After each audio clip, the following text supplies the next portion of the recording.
When I wake up, it is almost noon. The sun is high and the shadow of the palm tree under which I dozed has long since moved, leaving my skin defenseless against the scorching rays. The skin on my shoulders is burning, the first sign of sunburn. I raise myself up on my elbows, squinting from the bright light and look around. The beach is empty. Absolutely empty. Not a soul, not a single person. Just an hour or two ago, it was noisy with the voices of 23 tourists in our group. We sailed to this nameless atoll from the resort island of Medhaparu on the desert island excursion. Gid Ahmed, a young Maldivian with a wide smile, promised us 5 hours of real Robinson-like pleasure in complete comfort. I remember how we all laughed at this oxymoron. Now I am not laughing. My name is Merit Nurayev. I am 34 years old. I am from Kazan. 6 days ago, I flew to the Maldives to celebrate my promotion to head of IT. My first real vacation in 3 years. And now I'm standing on a deserted beach. And the boat that was supposed to pick us up has disappeared along with everyone else. Panic rises in my throat, but I force myself to breathe slowly. Maybe they've moved to the other side of the island. Maybe I slept through the announcement about the change of location. I quickly put on my sandals and start walking around the perimeter of the island. And the island is tiny, you can walk around it in 20 minutes. A sandy strip of beach surrounds thickets of palm trees and bushes in the center. I walk along the water's edge, periodically peering into the azure surface of the ocean in the hope of seeing the boat returning. When I complete the circle and return to the place of my impromptu sleep, the time on my waterproof watch shows 2 p.m. The excursion was supposed to end at 3. Maybe they'll come back for me. But why did they sail away without waking me? This is some kind of ridiculous joke. I take my phone out of the waterproof case on my belt. There is no signal, of course. How could there be one on an uninhabited atoll in the middle of the Indian Ocean? Before the excursion, Ahmed warned that there would be no signal and advised us to enjoy a digital detox. At the time, it seemed an attractive idea. There's a liter of water left in the backpack, a pack of crackers, a banana and swimming trunks. I pull out the towel I was using as a pillow and wrap it around my head to protect myself from the sun. "Hey," I shout, cupping my hands like a megaphone. "Is anyone there?" Only the sound of the surf answers me. Birds, frightened by my scream, take flight from the palm trees. I try to think logically about what could have happened. Options: 1. They forgot me by mistake. Perhaps no one noticed my absence when counting. 2. Some kind of emergency occurred, and they had to urgently evacuate. 3. It's a prank, and they'll be back soon. Laughing at my reaction. The first option seems most likely. I remember breaking away from the group to find a quiet place to rest. The last few weeks at work had been exhausting, and I just wanted to lie in silence, listening to the ocean. I must have slept more deeply than I thought, and they just didn't find me. But how could a professional guide make such a mistake? Don't they count the tourists? I walk around the island again, more slowly this time, carefully examining every corner. I try to find at least some sign, a note, an explanation. Nothing. By 4 o'clock, I realize that they won't be back. At least not today. Perhaps, having discovered my absence upon returning to the resort, they will organize a search operation. But how long will that take? An hour, 2? There are about 3 hours left until sunset. I decide to act. If they are going to look for me, I need to make it easy to find. I collect dried palm fronds and lay out a huge word, "Help," on the beach. Then I take off my bright orange t-shirt and tie it to the tallest palm tree I can find. With these tasks completed, I sit down on the sand and look at the horizon. In the distance, the silhouette of another island appears. Perhaps it is Madhuparu, our resort island. The distance seems insurmountable for a swimmer, even a good one like me. It must be at least 3 kilometers in open water. Too risky. I decide to conserve water and food. I take 1 sip from my bottle and eat half a banana. I need to stretch my supplies until help arrives. The sun slowly sinks toward the horizon, painting the sky in orange and pink tones. In any other situation, I would enjoy this spectacle. Now, every minute of sunset brings me closer to a night of complete solitude on a desert island. I remember Ahmed's words during the briefing. This island is visited only by tourist groups. The next excursion is scheduled for a week from now. A week from now. 7 days. I look at my supplies, less than a liter of water and a cracker and a half. That won't even last a day. Darkness falls quickly, as it does in the tropics. I settle down under a palm tree away from the water, fearing the tide. Fatigue and stress take their toll, and despite the anxiety, I fall into a restless sleep. The last thought before consciousness fades is tomorrow. Tomorrow they will definitely come back for me.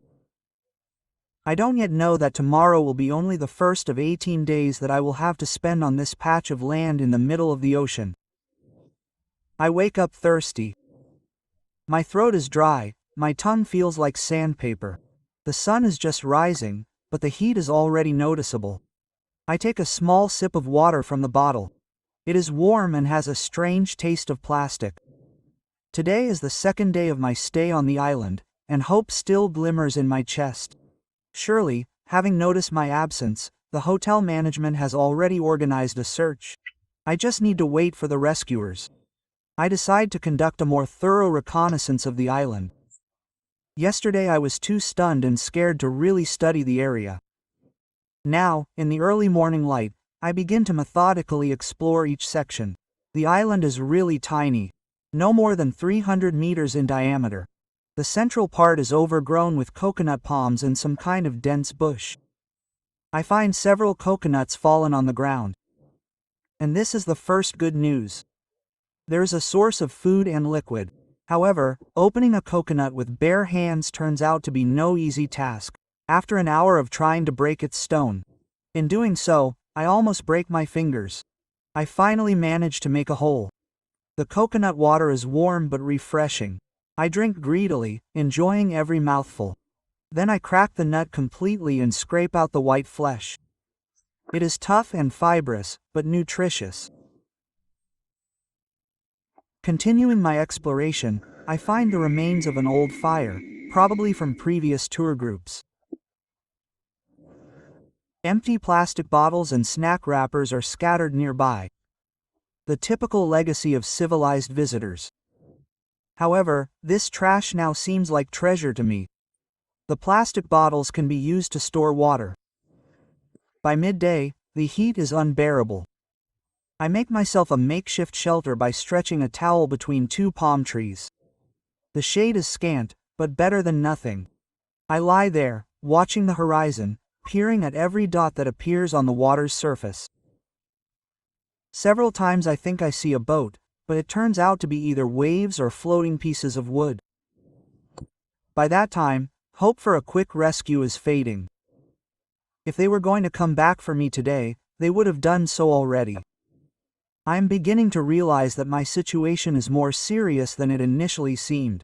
I need to prepare for the possibility of spending several days here. The first task on the test ST is to find fresh water. Coconuts are nice, but there aren't many of them and extracting the liquid from them is too labor-intensive.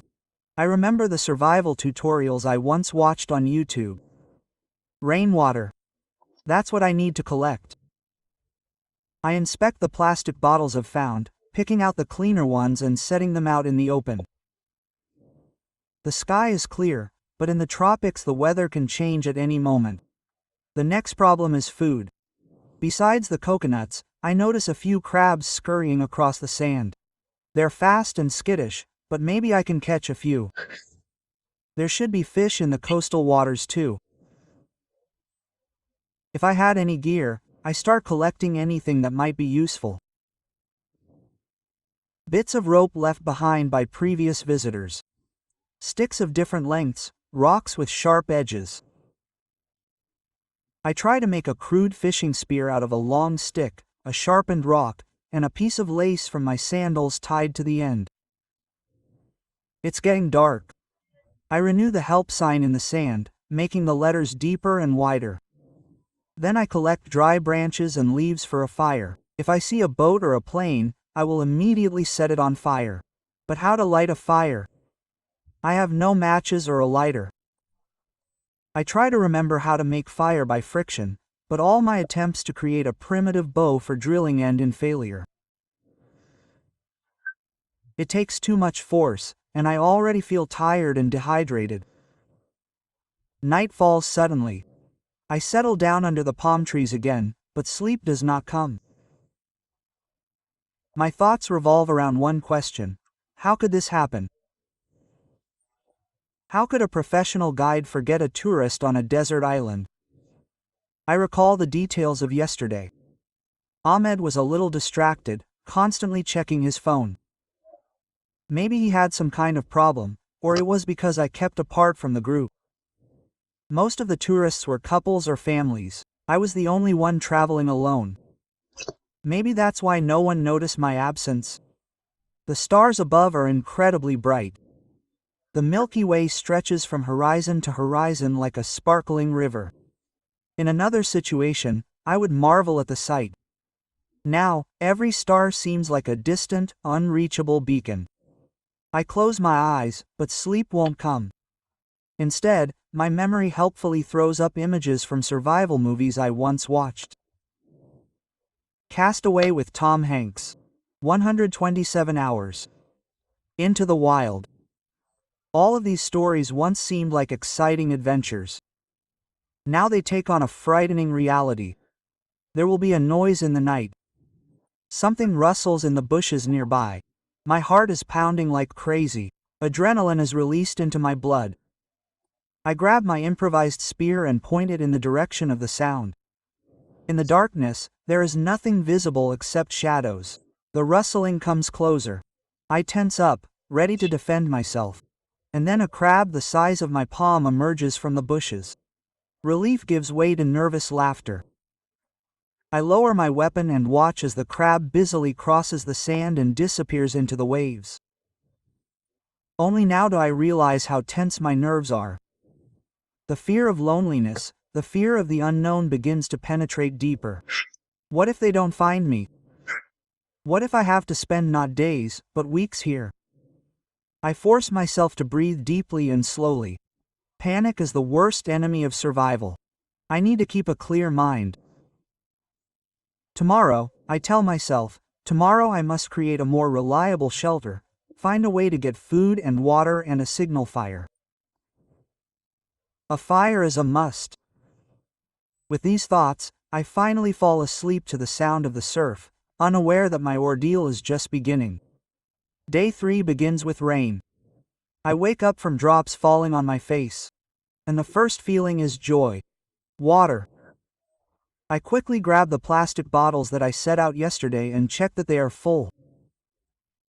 The rain was short but intense, and the bottles contain about 500 milliliters of precious liquid. I also notice that rainwater has collected in some of the depressions on the surface of the coconut palms. Using a leaf as a funnel, I redirect it into one of the bottles. My stomach is twisting with hunger. Yesterday's coconut was nutritious, but not enough. I decide to try to catch a fish with my primitive spear. Standing knee-deep in the clear water of the lagoon, I patiently wait for something edible to swim past. After 2 hours of trying and a dozen misses, I finally manage to spear a small silver fish. It flutters on the end of my spear, and I quickly snatch it from the water. The catch is small. The fish is about the size of my palm, but this is the first real food in 24 hours. The problem is how to cook it. I do not dare eat raw fish, fearing parasites. I need fire. I remember that I have a phone. Although there is no signal, maybe I can use the glass on the screen to focus the sun's rays. It works. After 15 minutes of patiently focusing on a pile of dry leaves and thin twigs, the first smoke appears, and then a tiny flame. I carefully add larger and larger branches, and soon I have a small but steady fire burning. I clean the fish with my improvised knife made of a sharp stone and skewer it on a stick. I fry it over the fire, turning it occasionally. The smell of fried fish makes me so hungry that I can hardly resist eating it half raw. Finally, when the skin turns golden and begins to crack, I decide that the fish is ready. The taste is beyond expectations. Despite the lack of salt and spices, this is the most delicious fish I have ever eaten. I eat it all, including the crispy fins, leaving only the largest bones. After eating, I feel a surge of strength and determination. Now that the basic needs of water and food are temporarily satisfied, it is time to start improving my living conditions.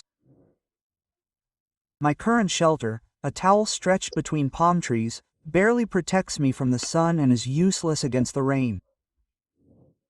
I start collecting long palm leaves and strong branches. The idea: to build a kind of hut, using the palms as support posts. The work progresses slowly. Without tools, it is difficult to handle the materials. My hands become calloused and scratched. By evening, I have only the frame of the future shelter. 4 sticks stuck in the sand and connected at the top with another crossbar. The sun is setting, and I decide to take a break. It is more important to keep the fire going for the night. It will not only provide warmth, but will also scare off possible night visitors. I collect a large pile of wood to keep the flames burning until morning. Sitting by the fire, I look out at the sea, painted orange and pink by the sunset. The 4th day of my stay here is ending, and there is no sign of rescue. I begin to understand that my absence may have been noticed too late. Maybe Ahmed only discovered I was missing when he got back to the hotel. What if the group split into several boats and each guide thought I was on a different boat?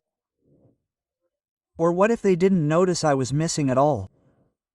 That's the most frightening thought. What if no one is looking for me? What if in the chaos of the end of the tour, when changing planes, no one noticed the absence of a lone tourist?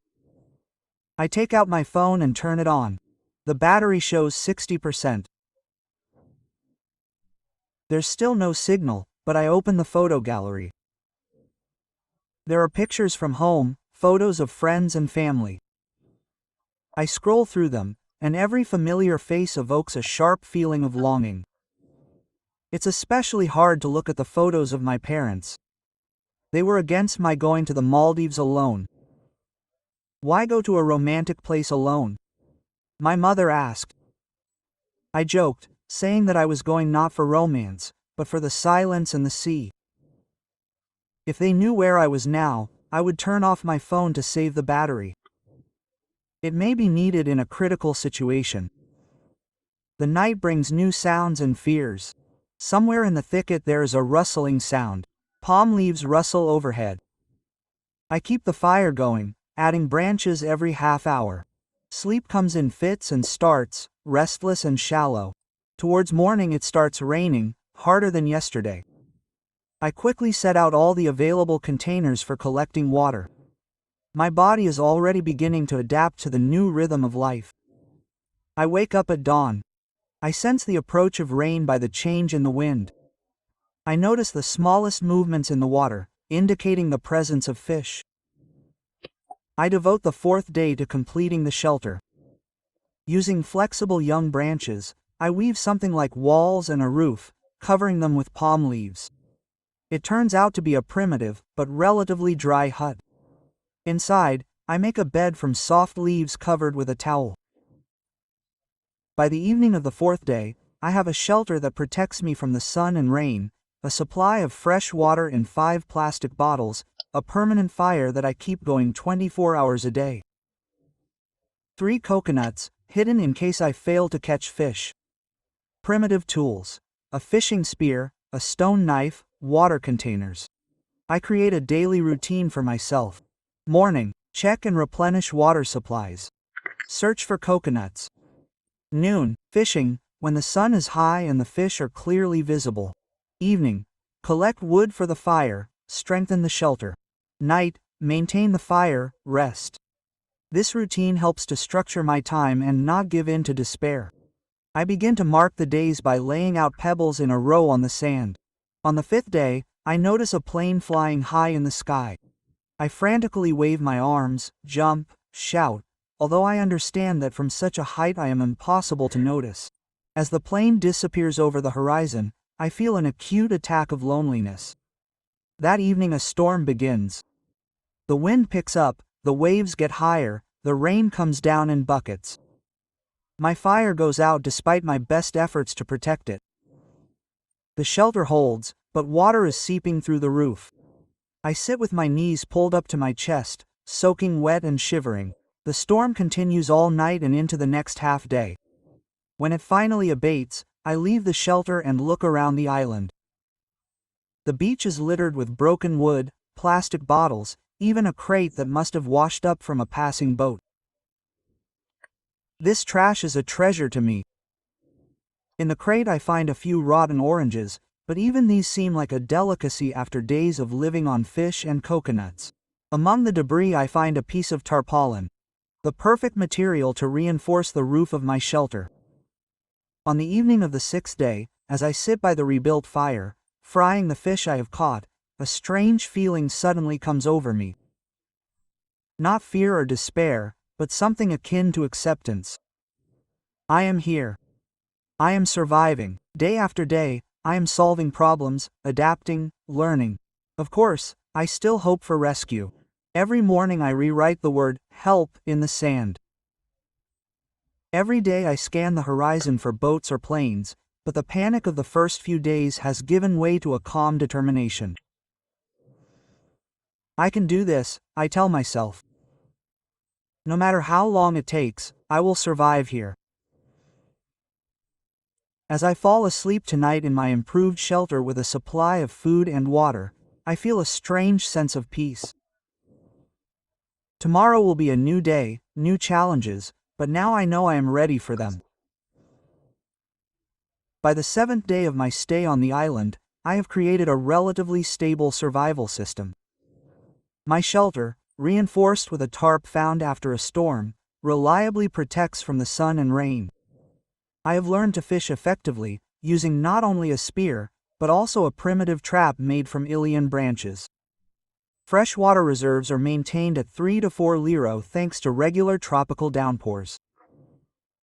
But just when I was beginning to feel some confidence, nature decided to test my strength. It all starts with a slight malaise in the morning. My head is spinning, my stomach feels bad. I attribute this to fatigue and possible dehydration. I drink more water and decide to rest in the shade. However, by midday my condition worsens. My stomach cramps, diarrhea begins. By evening, vomiting and food poisoning are added. Perhaps yesterday's fish was stale. Or I ate something poisonous among the fruits found after the storm. In any case, the situation is critical. Each bout of vomiting and diarrhea depletes the body's water reserves, and in a tropical climate, dehydration sets in quickly. I force myself to drink in small sips, although my stomach immediately returns everything back. The fever increases, circles float before my eyes. I understand that if I don't cope with this condition, I may not survive the next 24 hours. In a semi-delirious state, I remember that activated charcoal helps with poisoning. I don't have any pills, but I do have coals from a fire. I crush the cleanest coals, mix them with water and force myself to drink this bitter suspension. I don't know if this will help, but there are no other options. The night turns into an endless struggle. I fall into a feverish sleep, then wake up from spasms. By the morning of the 8th day, I feel completely exhausted, but the vomiting stops.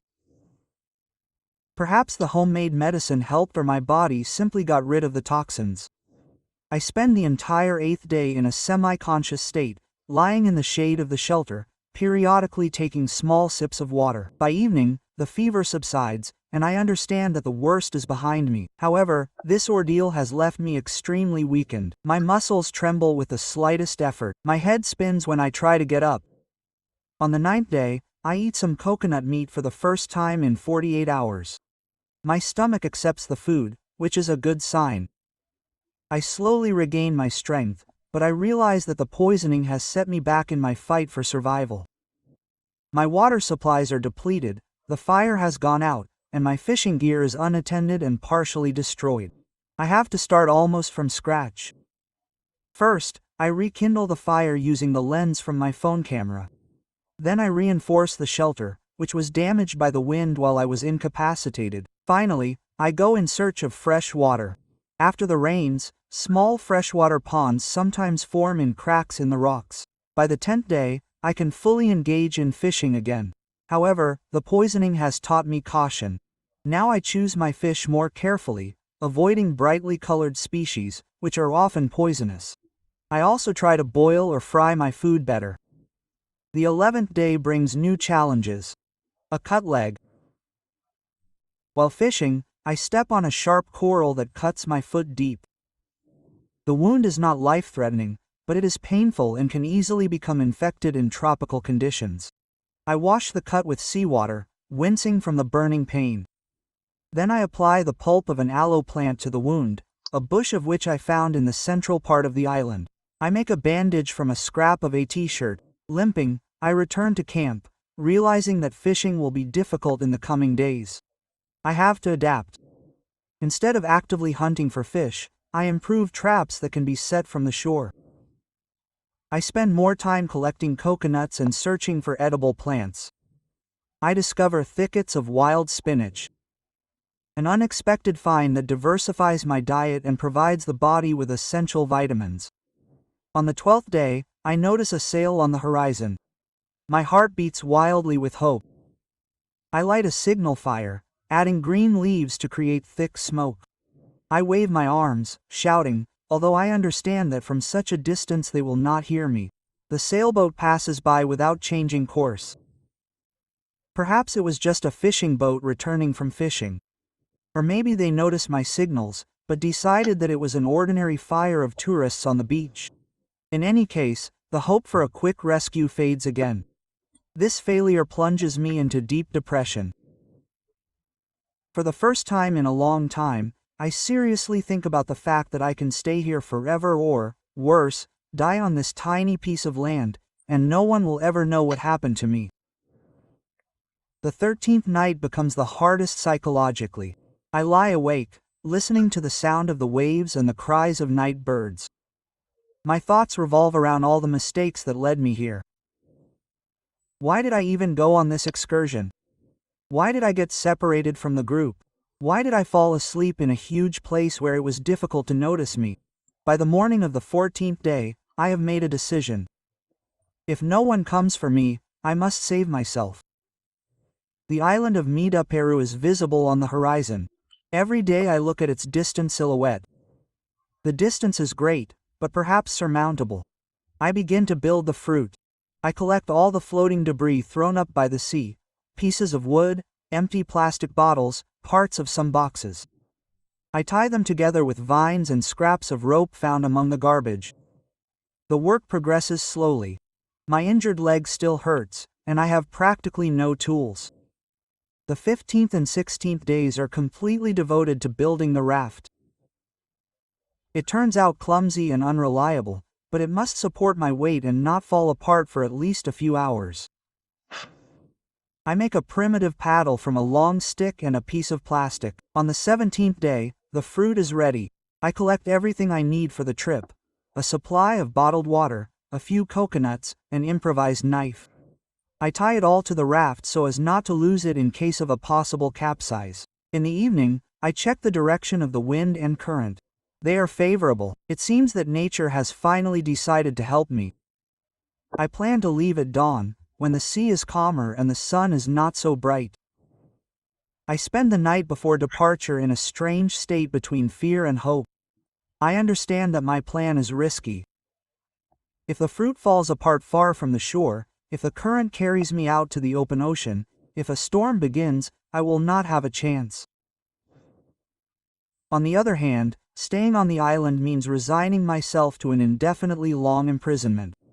I hardly sleep, peering into the starry sky and listening to the sound of the surf, mentally saying goodbye to this island, which has become my home and prison at the same time. Despite all the difficulties, I am grateful to it for giving me blood, food, and water. Tomorrow, I think, everything will change. Either I reach civilization, or the sea will accept me forever. With these thoughts, I finally fall asleep, unaware that fate has an unexpected turn in store for me. The dawn of the 18th day meets me on the shore. I wake up before the first rays of the sun. In the pre-dawn twilight, I check my fruit and my meager belongings. Everything is ready to sail. The sea is calm, only a light row covers the surface. The weather is favorable to my crazy plan. I look at the distant silhouette of the island of Maduparu, my goal. With luck, I will be there by evening. Having pushed the raft into the water, I carefully climb onto it. The structure bends dangerously under my weight, but stays afloat. Using an improvised oar, I push off the bottom and direct the fruit into the open sea. The first hour passes relatively easily. The current helps me move in the right direction. And I even begin to believe in success. My island is gradually shrinking behind me, and Maduparu seems to be getting a little closer.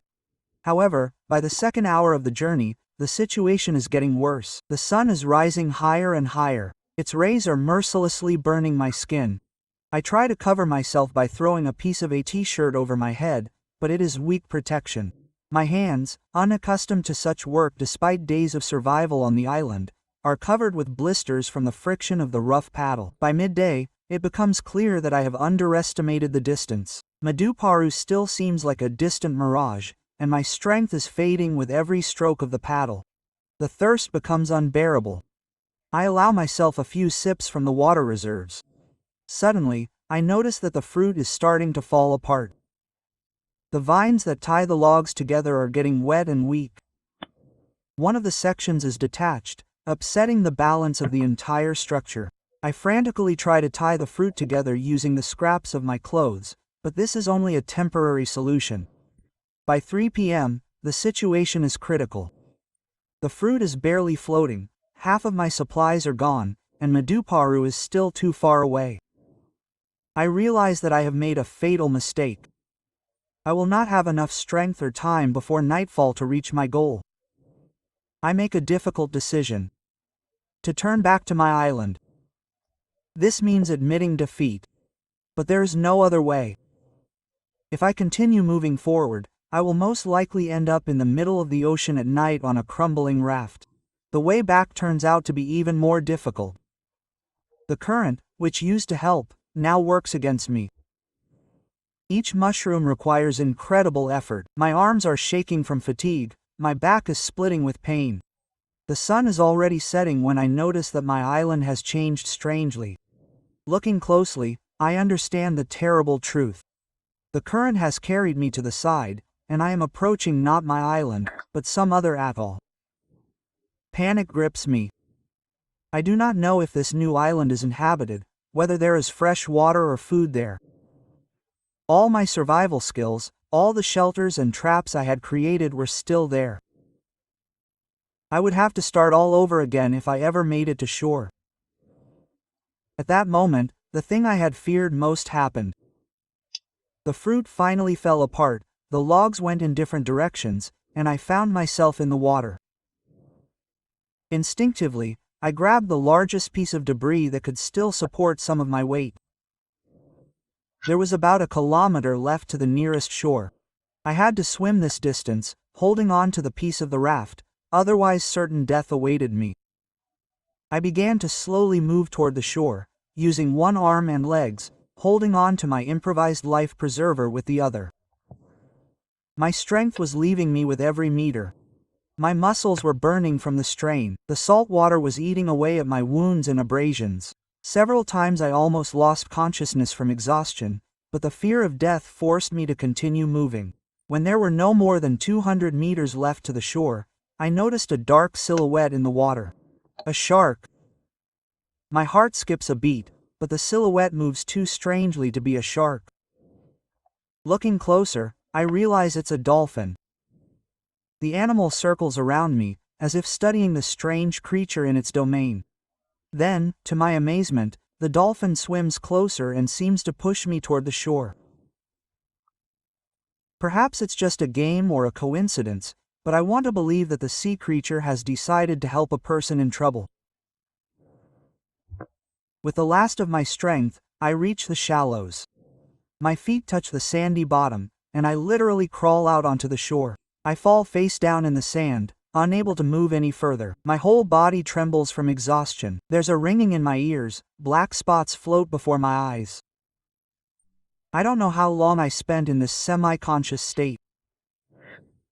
When I finally come to my senses, it's already dark, the stars are shining overhead, the waves are softly rustling at my feet. I'm alive, but what situation have I found myself in? Gathering my remaining strength, I sit up and look around. The shore is unfamiliar, but something about its outline seems strangely familiar. I peer into the darkness and realize with amazement, this is my island. Somehow the current has made a circle and returned me to where I started my journey.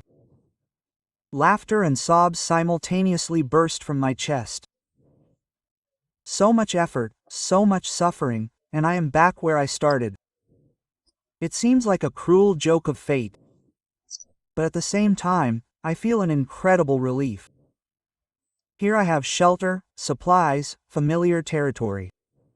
With difficulty, I rise to my feet and stagger toward my camp. It looks untouched. The fire has gone out, but the shelter is standing. The water and food supplies are in place. I fall onto my bed of leaves, feeling completely devastated physically and emotionally. The failed journey became an important lesson for me. I underestimated the dangers of the ocean and overestimated my strength. Now I understand that my only chance for salvation is to wait until I am found, or until the next tourist group arrives on the island. The morning of the 19th day greets me with new pains. Every muscle, every joint screams from overexertion. My skin is burnt and blistered from the sun and salt water. I can barely move, but I force myself to drink some water and eat a piece of coconut flesh. I spend the whole day in a semi-oblivion, restoring my strength. Thoughts flow slowly, like thick syrup. I reflect on my life, on what is truly important. Here, on the border between life and death, many problems that seem significant in ordinary life look small and insignificant. By the evening of the 19th day, I make an important decision.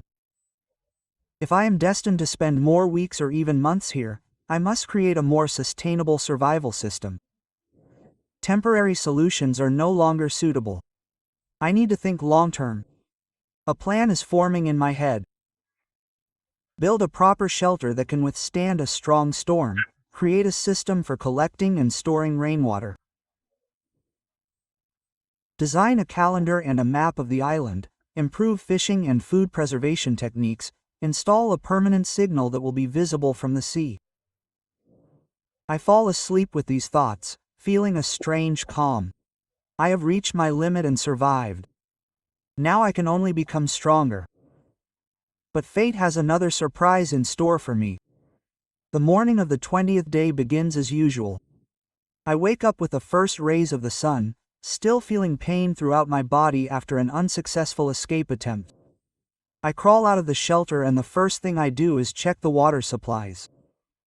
Then, as always, I renew the help sign in the sand. Although this routine already seems like a meaningless ritual, I am still too weak for active activity, so I decide to devote the day to planning. With a stick, I draw a diagram of a new, more durable shelter in the sand. I think over a system for collecting rainwater using wide palm leaves as foreheads. Immersed in these thoughts, I do not immediately notice the sound. At first it's barely audible against the sound of the surf, a distant chirp. I lift my head and peer into the horizon, not believing my ears.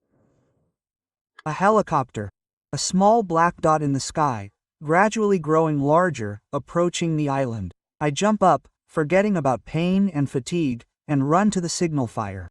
My hands are shaking as I try to light the fire with the lens of my phone. Finally, the dry leaves catch fire, and I quickly add branches, then fresh green leaves, to create more smoke. The helicopter is getting closer, and now I can see it. White with red stripes, probably a rescue helicopter. They are looking for me. I run to the open space of the beach, waving my arms and shouting, although I realize that my voice cannot be heard over the noise of the engines. The helicopter circles the island. Do they see me?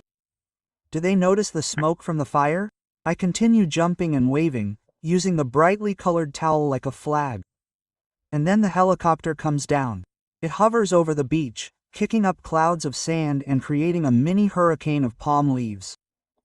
A man in a bright orange jumpsuit descends from the open door. A lifeguard. He approaches me, shouting something, but I can't hear the words because of the noise of the propellers. I just stand there, unable to believe that this is really happening. The lifeguard comes closer, and now I can see his face. Tanned with wrinkles around his eyes. He smiles and holds out his hand to me.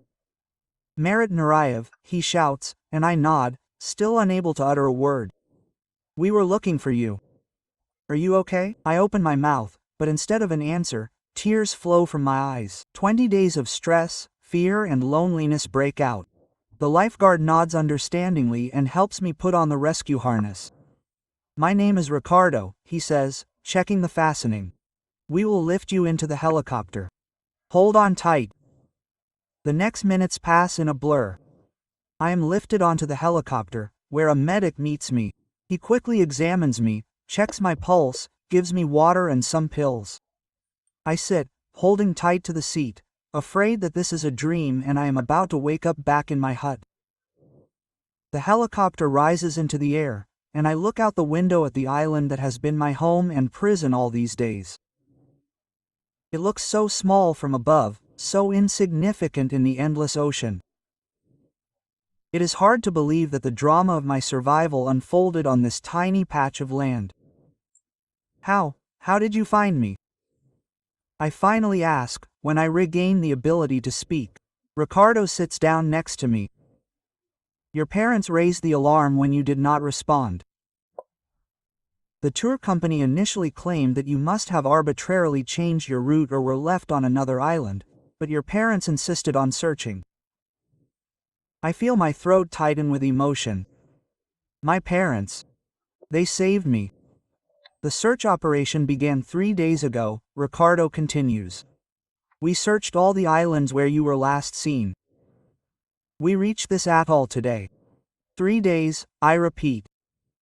Why so late? I went missing 20 days ago. Ricardo frowns. That's the point. The tour company claimed that you had safely completed the excursion and returned to the hotel. It was only when your parents contacted other tourists from that group through social networks that it turned out that you had not been seen since the excursion to the uninhabited island. I try to comprehend this information. So, did the guide Ahmed lie or did he really not notice my absence? There will be an investigation, Ricardo says, as if reading my mind. This is a serious breach of safety protocols. The helicopter lands on a pad near a hospital in Male, the capital of the Maldives. A medical team with a gurney meets me, but I insist that I can walk on my own. Pride, perhaps, or just a desire to feel solid ground under my feet. At the hospital, I undergo a thorough examination. The diagnosis: dehydration, sunburn, exhaustion, multiple cuts and abrasions, and the initial stage of infection in the wound on my leg. Nothing fatal, but the doctors insist on hospitalization for a few days. When I am finally alone in the hospital room, the reality of what happened begins to dawn on me. I survived. 20 days on a desert island, and I survived. The nurse brings me a phone. My own battery died a few days ago. I call my parents. When I hear my mother's voice, I can't hold back my tears. Merit, is that really you? Her voice trembles with emotion. Yes, Mom, it's me. I'm okay. They found me. I spend the next half hour telling them a short version of my adventure, omitting the most terrible parts. They cry, laugh, thank God that I'm alive. I learn that they are arriving on the first flight tomorrow. After the conversation, I lie there for a long time, staring at the ceiling. My thoughts return to the island, to the lessons I learned there. I think about how quickly we take the blessings of civilization for granted. Clean water, food, a roof over our heads. How easily we forget how fragile human life is in the face of nature. The next day, representatives of the police and the travel agency visit me. They write down my statement, apologize, promise compensation. I listen to them with half an ear. Money seems so insignificant after what I have been through. In the evening, the doctor comes with good news. I will be discharged in 2 days. Physically, I am recovering faster than expected. A young body, he says with a smile. But I know that it is not only about age. It is those 20 days of struggle that have made me stronger. When the doctor leaves, I open the laptop that the volunteers from the consulate brought me. For the first time in 20 days, I connect to the internet. Dozens of messages from friends, colleagues, even from people I barely know. The news of my disappearance and miraculous rescue spread across the internet. I begin to write. At first, just notes to myself. The memories are still fresh, but gradually these notes turn into something more, into a story. My story of survival. 3 days later, I return home to Kazan. The airport greets me with cold and snow. Such a contrast with the tropical island. My parents do not leave my side for a step, as if they are afraid that I will disappear again. Life gradually returns to normal. I go to work, meet with friends, do ordinary things, but something in me has changed irreversibly. I have become more aware, more grateful for each day. Small problems no longer throw me off balance. After the struggle for survival, they seem insignificant. My story attracts the attention of the media. I am invited to interviews, asked to write a book. I agree, but not for the fame or money. I want people to know not only about my misadventures, but also about the lessons I have learned. 6 months later, I return to the Maldives. This time, not as a tourist, but as a special guest of a tourism safety program. I speak to the guides and operators, telling my story and emphasizing the importance of strict safety protocols. After the official part of the program, I ask to arrange a trip to my island. Some people think it's strange. Why go back to a place where you almost died? But for me, it's important. I have to see this place again. This time, not as a prisoner, but as a guest. The cutter delivers me to a familiar shore. I step onto the sand and a strange feeling of déjà vu comes over me. Everything looks the same, and at the same time, completely different. My shelter is partially destroyed by the winds, but it's still standing. The fish traps have long been washed away by the tide. The inscription "Help" on the sand has disappeared without a trace. I spend several hours on the island, silently wandering through familiar places. Before leaving, I leave a small memorial sign on the beach. A simple wooden cross with an inscription burned into it. 20 days. Merit Narayev. I survived. Returning to civilization on a boat, I watch the island shrink in the distance until it turns into a tiny dot on the horizon. It will forever remain a part of me, the place where I lost and found myself again. My story of survival on the Maldivian island has ended, but the lessons I learned there will stay with me forever. I know that I can survive in the most difficult conditions. I know the value of simple things: water, food, a roof over my head. And most importantly, I know that you should never give up, even when it seems that there is no hope. Because there is always hope, even on a tiny piece of land in the middle of the endless ocean.